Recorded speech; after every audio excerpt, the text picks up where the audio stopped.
le bol kui utem keja ke MPs una ya te weko MPs te weko dog teach gio. We are misleading them. Teach pa MP pe mi chulo kwan.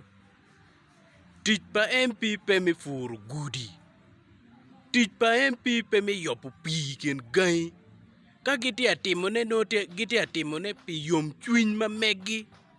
Ento pe ni teach gi eno. Teach pa MP tieni in machalo lakin gang. Nyo un machalo lukin gang. Village money, nyo constituency money.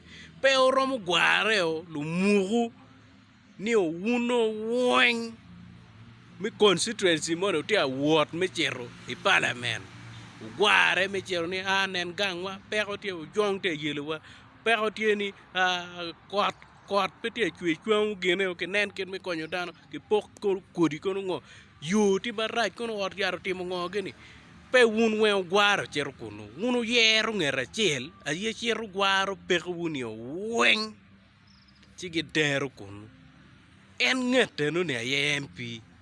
Now MP ni ka guaro loku tero kuja tiche mi ario tieni me lopo ko loke ni ka giti atiji ye eno tich pa MP lobo kore noni mier ke tiye ka dongi tiye bedu do e parliament kunu ka moko chik ma pe diu wun mo te pen kunu ka dong chik mo ka ti ma diu tich pa MP uber mi lok pi wu wek ginenu ni pe do bet chik ma diu ku bet free and fair mi agiki tie me bedu mi approving bill no budget budget ma country kata kere ni eni wabiteri gudi eni wabiteri otyat eni wabiteri kom yor kom kon gang kwan eni kon wabiteri kwene ena ya teach pa MP bedu gi mogo ni chente mo me chet kany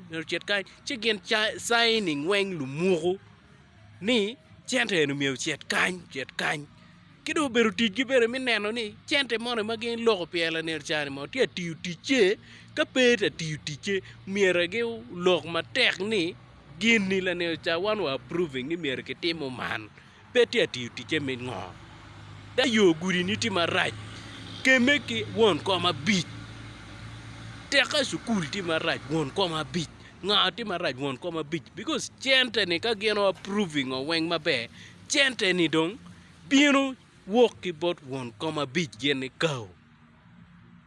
What in yang? So you better make a peculiar quan competition in paying a teach by MP. MP money chunye le me cholo quan. Doka MP mo will top bino ka bitu kuiweni. Ana cholo quan di kona cholo. E no ni pay teach ma megi. That is why we are suffering in our community. Pian MP are diverting their mind. Me chupu miri pa individual me di charo.